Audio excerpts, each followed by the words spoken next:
money. So one is you could have this $500 wealth shock, that corresponds to wealth shock. The other is that you could choose to buy insurance. So for example, if the insurance product offered at $100 and you were to choose to purchase it, then from round 1 to round 2, your wealth would go up by $25, right? So that would be true no matter what happens because you're insured. So if there's a negative shock, basically that negative shock will be handled by insurance and you won't have to deal with it. If there isn't a shock, then of course that doesn't matter. So you'll outlay $100 in insurance, you'll get $125, and you would net $25 for that round. Yes, so that's the next thing, which is that unlike with the companies, there is heterogeneity in consumers. Okay, so basically your consumer number is, or your probability in each round.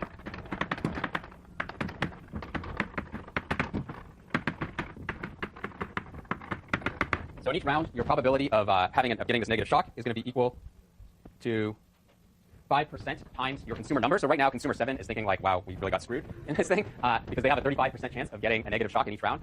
So that is true, but as I said before, there's multiple games. So on Monday, when we do the second one, the order is going to be reversed. So consumer 1, right now, you are the healthiest consumer. You only have a 5% chance of a negative shock in any given period. But come Monday, you will be the least healthy consumer, and you'll have the 35% chance of a negative shock. So it'll all even out. So for 2, then you have a 10% chance, 3, 15, 4, 20, 5 is 25, 6 is 30, and 7 is 35.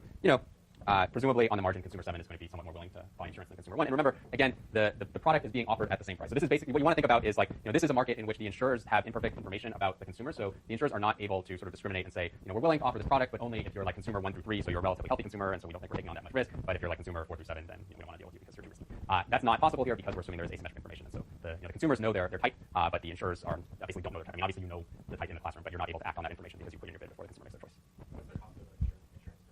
So the excellent question. So the cost is going to be that you're selling an insurance product, right? So if you sell it at $100, and so you sell it to say consumer 1 at $100, consumer 1 doesn't have a shock, then you made $100. If consumer 1 does have a negative shock though, then you will lose $400, right? Because you'll have to cover that $500 shock, and you only took in $100 of revenue from them. So in expectation, presumably those shocks will even out, and if you're pricing it at something that's above the expected risk for the consumer, then over the repeated rounds and so forth, you should make money. So the wealth for the companies, one of the reasons why I wanted to make sure that there weren't any companies that just had like 3 or 4, or well, no, you have 4, so maybe 1 or 2 people in them, is that the wealth of the companies is just going to be equal to like the number of people you have times 1,000, because you need to have like enough. I want you to sort of be liquid enough that you probably are not going to go bankrupt. So being in a bigger company, I guess, does have a slight advantage in that you have more liquidity, but the wealth at the end is just going to be divided by the number of people that you have in the company. So it's not like company 1 has 7 people, they have $7,000, but at the end they have to divide that 7 ways. So it's going to work out to $1,000 per person regardless. So company 1, you have 7, 2, you guys have 4, right? 3, you guys have 4, and then 4. What do you guys have, like 9 or something? Okay. Just ignore this round 0 shock thing. It's just there, so I have something to cut and paste. So, okay. So I guess, are there any other questions about the structure of the game? If not, then I will let the companies start to set their prices. Nope. Okay. So companies decide what price you want to set. Remember, you're basically facing 7 consumers with risks that range between 5% and 35% of having a $500 shock. And consumers, I guess you guys can talk about whether or not or what the maximum willingness to pay is for the insurance product.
Yeah, $500. It's always it's a random number generator. Yeah.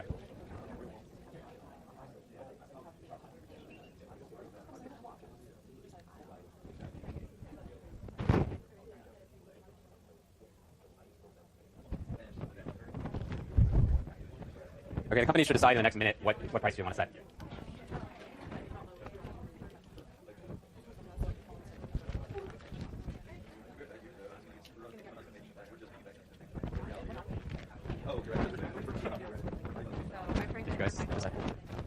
You guys are 2, right? Yeah. Thank you. I'm trying to come in right below the round number.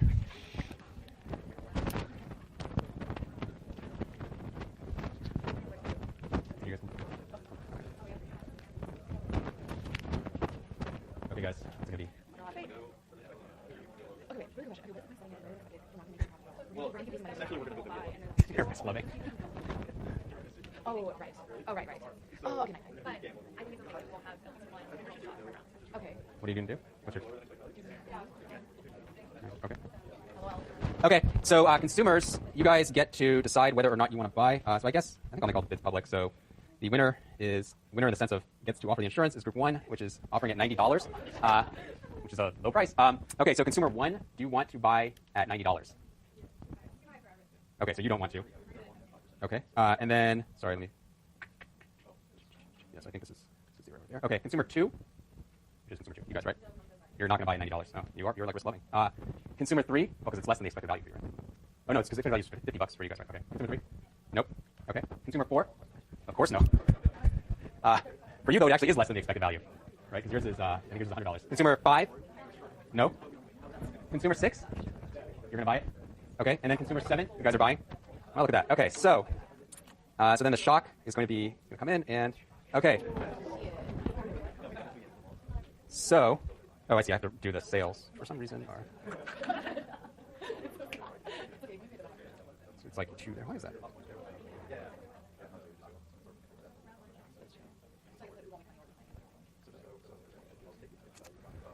Okay. So all the consumers are at least better off than they were last round, and the company 1 is worse off than it was last round since it took in $180 in revenue and had a $500 payout. Okay, so companies redo in the second round, you have to decide what you want to price at.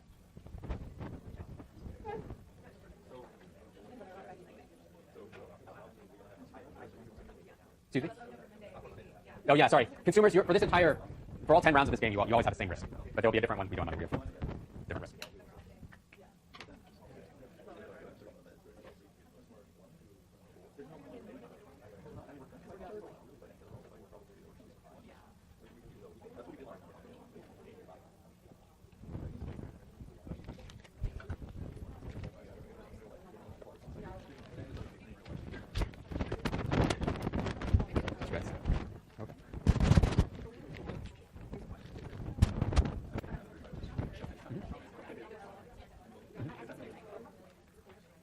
What do you mean it occurs all in one? I mean, it only occurs to, the top is just the shock from the company's perspective. It's just the sum of all the consumer shocks. And then it just applies to the other companies because they get zeroed out in sales, so it doesn't really matter. Thanks.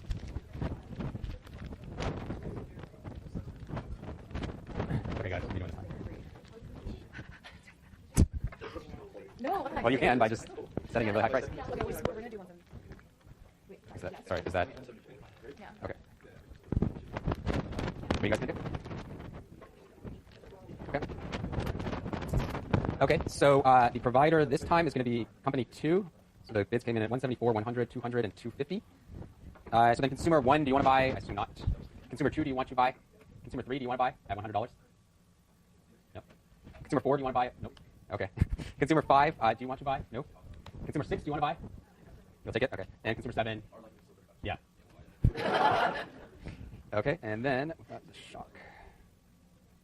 Oh, that's too good. Okay, so let's do one more round, and then we'll break until Monday. So companies, determine your prices in the next minute here.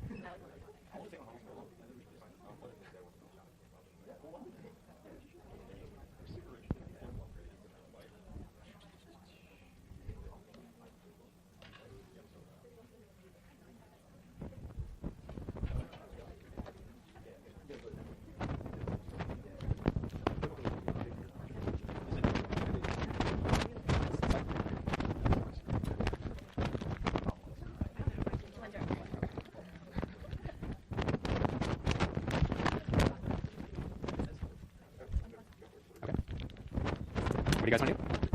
Okay. Okay, so the price for this round is going to be 125. The bids were 175, 200, 149, and 125. So consumer 1, I assume you do not want to buy. 2 does not want to buy. 3, nope. 4, nope. 5, no. 6, you don't want to buy. 7, you want to. Okay.